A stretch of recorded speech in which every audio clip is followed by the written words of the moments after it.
Hello, BookTube. You've been indulging me in this end of my library tour by looking at romance novels, talking about romance novels. It's not for everybody, I know. I love them. But there was a long time when I didn't, and I remember that time, so I know how a lot of you probably feel about it. And I really appreciate it. I appreciate the indulgence. I think we'll wrap it up. We'll probably wrap it up with this video. I haven't shown you all of my romance novels because I have a whole bookcase full of them, hundreds of them. And that would take a bit of time. And I'm not sure, even for me, whether or not it might get a little derivative. So instead, we're going to look at a batch more. We went through a whole bunch of old-style Regency romances, these old-fashioned ones, made by Signet and Avon and whatnot, and talked quite a bit about them, their conventions and their changes over time and whatnot. Those aren't made anymore, but Regency romances are still published. At least a vague kind of Regency romance set in ye olden times of beautiful balls and no electricity and no cell phones. And the titled nobility of England. Some of them still have Regency dates on them, roughly speaking. But the modern Regencies are bigger, they're more opulent, they're more playful, they're much more contemporary, so by necessity more anachronistic, and much more suggestive. They're far more they're in some ways similar to those old colorful Regency romances that I love so much, but in some crucial ways very different. And we're on those now, so we're going to look at a stack of those to finish out this library tour, except for the Penguins, and we'll do the Penguins in the new year. So the first thing I see here, it doesn't belong here. It does belong here, but it belongs. I really have to have all these authors together. I do that for the Regencies. This is Laura Lee Gerke, and we've seen a few of hers before. I'm looking at them right now, and they're not anywhere near this one, so that needs to change. But this is When the Marquess Met His Match. This is an American heiress in London.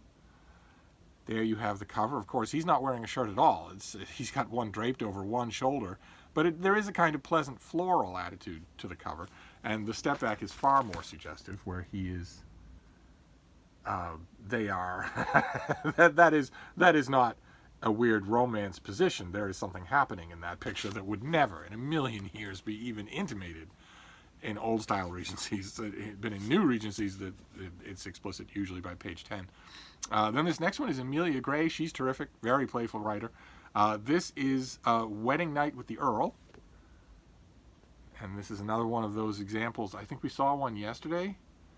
Do I have it really visible? No, not right off the top of the head. No, there's a type of these new Regencies, these new historical romances, where the picture on the cover is up in the corner. See, there's a type that's like that, and they typically have no step backs. But this is one of her books, and then another one is Last Night with the Duke, which I think I got from the publisher. I think by this point I was getting some romances in the mail, which is great. It is fantastic to get romances in the mail. This one didn't come in the mail. This one has a sticker on it. Why? Did I buy it? I must have bought it at a used bookstore. This is Susan Enoch. She is fantastic, just fantastic. This is Something Sinful, with a colorful, gauzy front cover, and then the step back has the aforementioned something, where they're essentially naked. The man and the woman, and unlike a lot of the conventions in these earlier romances, first you would never get a cover illustration like this. Back in the early 80s, when these things were started to be made, there was a type of book that had a cover like this, but you didn't buy it at a bookstore. There were specialty bookstores for it, and you certainly didn't read it in the open on the subway. And also, you can't really tell it on this cover, but we've seen many examples where in the old style Regencies, the man and the woman are radically different ages and radically different attractiveness quotients. And as we go further in time, these later romances, nothing like that is true.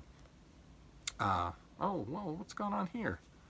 Oh, this is, I wonder how this came about. Maybe I got this from a bookstore. This is also a Susan Enoch. This is Rules to Catch a Devilish Duke, but I don't have the book. I just have a stripped copy.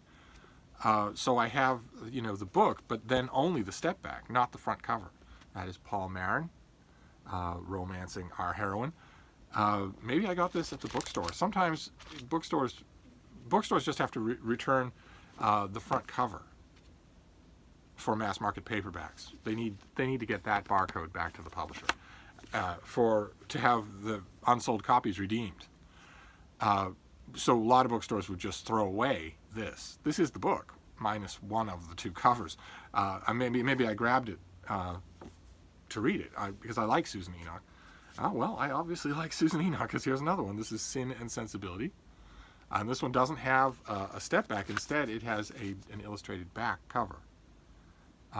Lavish thing. His hair is almost as long as hers, and they are in bed. The old style Regencies that we've looked at, so many of them here, this scene would not be in the book. This would be the morning after the marriage night, and it would take place when the book is over. Not in these new books, though, not at all. Okay, this is another Susan Enoch. This is a beginner's guide to rakes, with very, very intimate cover, and also there's our boy Paul Marin again, and they're in bed. There's no country ponds, no follies or marble statues or paintings or book-lined studies or anything like that. Instead, it's just straight to bed. Then we have Catherine Caskey. This is How to Engage an Earl. I love this cover. I wish that I had it for like an occasional desktop, but I've never been able to find the whole picture without wording on it on Google image search.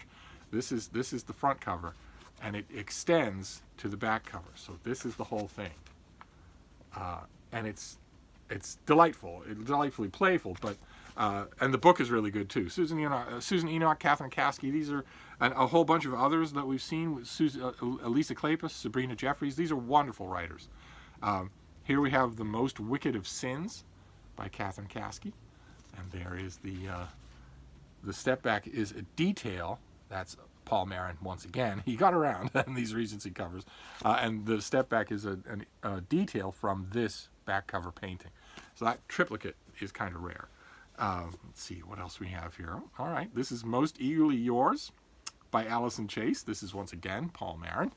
You can just take my word for it. He was a very popular romance cover model, and still is. And this one has a little more clothing and a little bit more background than the norm that we've seen so far in this stack, anyway. Then this is Jane Ashford. This is The Marriage Wager. Once again, you see exaggerated 20th century musculature on the man. He has a mop of hair, and he has muscles that no one in the Regency period outside of coal stokers actually had. Certainly the aristocracy didn't. Who do we have here? Yeah, the Baron of St. Mar. No, no, he didn't look like that. And he didn't look like that. Okay, here's another Susan Enoch.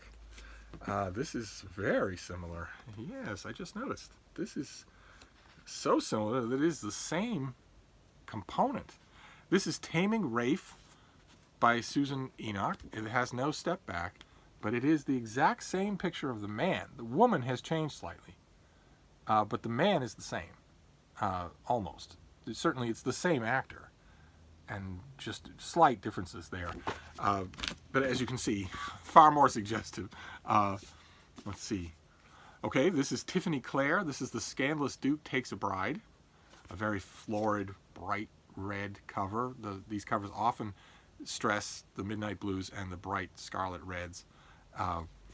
Then we have, this is by Manda Collins. This is A Good Rake is Hard to Find. And it is a really good example of the zero-sum nature of these new Regency covers, which dispense with the woman altogether.